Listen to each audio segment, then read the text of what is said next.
guys, it's Matt here from Automotive Superstore, and today I've got with me the Kenwood DMX8520DABS, and as you can see here, it features a 7-inch capacitive touchscreen display, and we've also got it set up for wireless Apple CarPlay and Android Auto.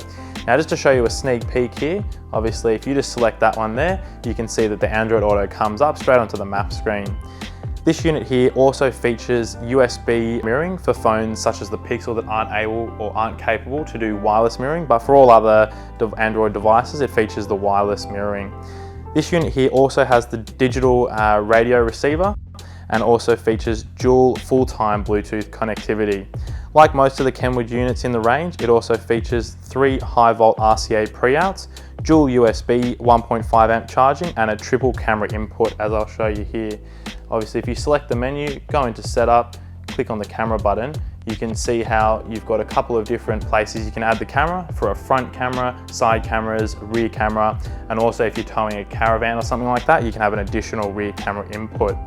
This unit here is also able to be used with a lot of the Kenwood dash cams, such as the DRV-N520, and also has a nav port for any add-ons you'd like to use.